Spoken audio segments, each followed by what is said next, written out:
మీ అందరికీ నా వందనాలు. కీర్తనల గ్రంథము 69వ అధ్యాయము 19వ వచనం చదువుకుందాం. నిందయు సిగ్గును అవమానమును నాకు కలిగినని నీకు తెలిసి ఉన్నది. మనము ఈ లోకంలోని అనేక రకమైన పాపాలు చేసినప్పుడు మనకు నిందలు ఎదురవుతూ ఉంటాయి, అవమానాలు ఎదురవుతూ ఉంటాయి. అందరూ మనల్ని ద్వేషించేవారుగా ఉంటారు, ఎవరు కూడా మనల్ని ప్రేమించరు, అందరూ మనల్ని హెచ్చరిహేళన చేసేవారుగా ఉంటారు, అందరూ మనల్ని బాధ పెట్టేవారుగా ఉంటారు. అలాంటి టైంలో మనం ఒంటరి వారం అయ్యే వారంగా ఉంటాం, ఒంటరి స్థితిలో ఉండేవారంగా ఉంటాం. మన బాధ ఎవరికైనా చెప్పుకుందామన్నా ఎవరు కూడా వినరు. ఆ స్థితిలో తల్లిదండ్రులు చెప్పుకున్నా కానీ, అన్నదమ్ములు చెప్పుకున్నా కానీ, బంధువులకి స్నేహితులకి ఇరుగు పొరుగు వారు చెప్పుకున్నా కానీ ఎవరు కూడా మనల్ని ఓదార్చరు. మనం చేసే చెడు పనులు బట్టి అందరూ మనల్ని ద్వేషించేవారుగా ఉంటారు, అందరూ మనల్ని నిందించేవారుగా ఉంటారు, అందరూ మనల్ని ప్రేమించకుండా ఉండేవారుగా ఉంటారు. మనల్ని ఓదార్చువారు ఎవరో ఉండరు. ఆ స్థితిలోని మనల్ని ఆదరించువారు ఎవరో ఉండరు. ఆ స్థితిలో మనం ఒంటరి వారం అయ్యే వారంగా ఉంటాం, ఎంతో బాధపడే వారంగా ఉంటాం. దావీదు గారు పాపం చేసినప్పుడు అతనికి నిందలు అవమానాలు ఎదురైనాయి అంట, అతనికి సిగ్గు అనేది కలిగిందంట. మనం కూడా ఏదైనా పొరపాట్లు చేసినప్పుడు మనకు కూడా ఆ పాపాన్ని బట్టి మనకు నిందలు అవమానాలు ఎదురవుతూ ఉంటాయి, మనకు సిగ్గు అవుతూ ఉంటుంది. మనుషులు ఎదుట నుంచోవాలన్నా, మనుషులతో మాట్లాడాలన్నా మనకు సిగ్గు అవుతూ ఉంటుంది, మనకు భయం వేస్తూ ఉంటుంది. దావీదు గారికి కూడా అదే పరిస్థితి ఎదురైందంట. తాను చేసిన పాపాన్ని బట్టి దావీదు గారికి సిగ్గు అవమానం నిందలు ఎదురవుతా ఉన్నాయి అంట. ఎదురై ఒంటరి వాడైందంట. కీర్తనల గ్రంథము 69:19వ వచనం చదువుకుందాం. నిందయు సిగ్గును అవమానమును నాకు కలిగినని నీకు తెలిసి ఉన్నది.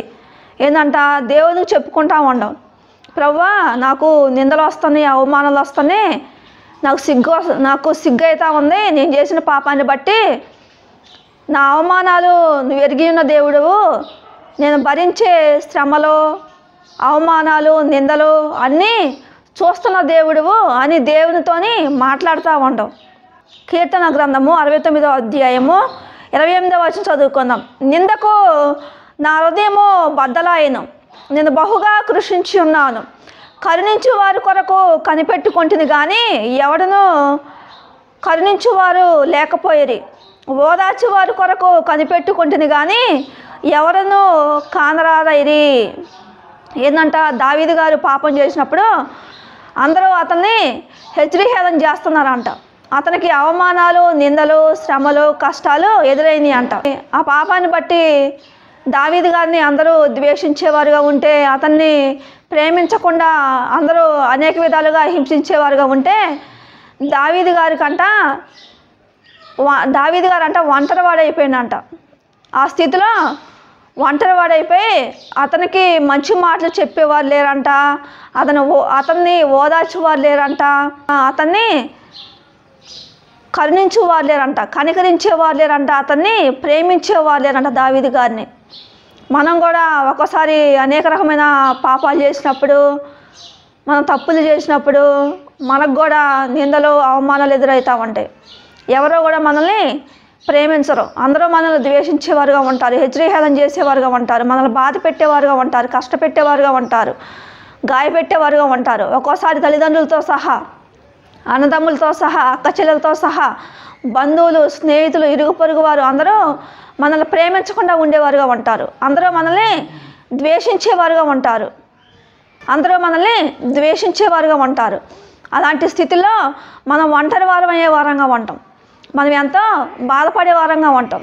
ఆ స్థితిలో ఎవరో మనల్ని ఓదార్చకపోతే, అలాంటి పరిస్థితుల్లో ఎవరో మనల్ని ఓదార్చకపోతే, అలాంటి పరిస్థితుల్లో ఎవరో కూడా మనల్ని ప్రేమించకపోతే, అలాంటి పరిస్థితుల్లో మనం ఒంటరి వారం అయితే మనకు భయం వేస్తూ ఉంటుంది, చనిపోబుద్ధి అవుతూ ఉంటుంది, ఒకలాగా బెదిరిపోయే వారంగా ఉంటాం. ఎవరో ప్రేమించిన స్థితిలో మనం ఉన్నప్పుడు, ఎవరో ఓదార్చని స్థితిలో మనం ఉన్నప్పుడు మనం ఒంటరి వారమై ఏడ్చే వారంగా ఉంటాం, కన్నీరుగా వచ్చే వారంగా ఉంటాం, దుఃఖించే వారంగా ఉంటాం. దేవుడు అంటాడు అలాంటి పరిస్థితిలో మనం దేవుణ్ణి ఆశ్రయించే వారంగా ఉంటే దేవుడు మనల్ని ప్రేమించేవాడిగా ఉంటాడంట, దేవుడు మనల్ని ఆదరించేవాడిగా ఉంటాడంట. మనకున్న బాధలు, మనకున్న కష్టాలు, మనకున్న ఇరుకులు, ఇబ్బందులు దేవునికి చెప్పుకునే వారంగా ఉండాలి అని చెప్తున్న దేవుడు.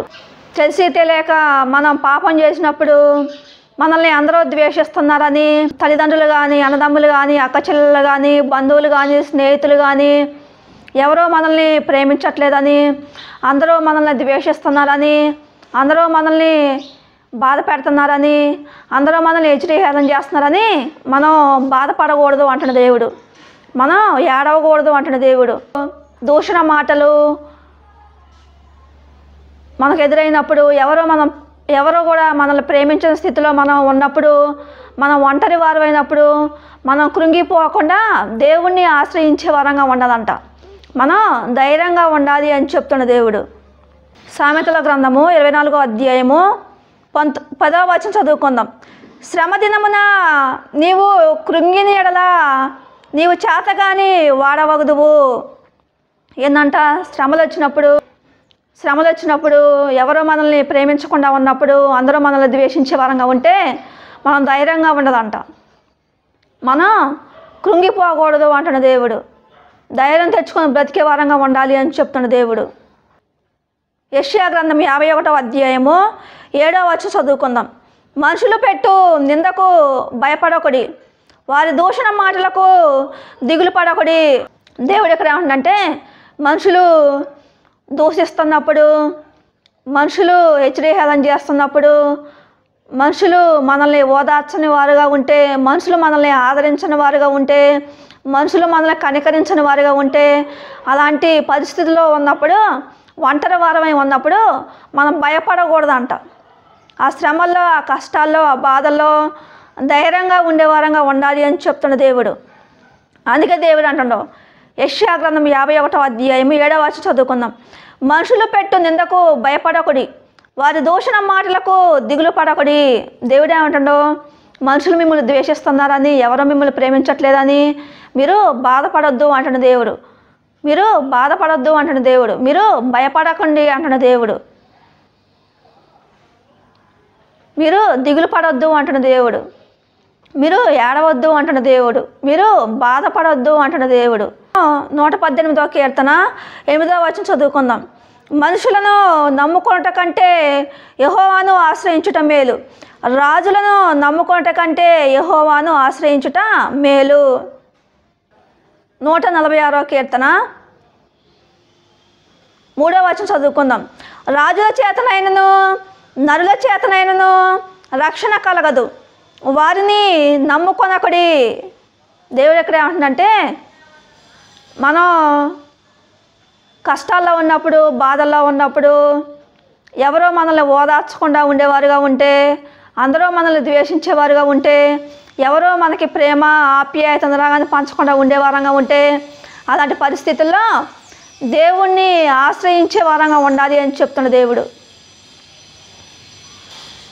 అలాంటి పరిస్థితుల్లో మనుషుల్ని ఆశ్రయించకుండా దేవుణ్ణి ఆశ్రయించే వారంగా ఉంటే, దేవుడు ముందు చేసిన పాపాన్ని ఒప్పుకొని ఆ పాపాన్ని మరలా చేయకుండా పరిశుద్ధంగా బ్రతికే వారంగా ఉంటే దేవుడు మనల్ని కనికరించేవాడిగా ఉంటాడు, దేవుడు మనల్ని ప్రేమించేవాడిగా ఉంటాడు, దేవుడు మనకి సహాయం చేసేవాడిగా ఉంటాడు.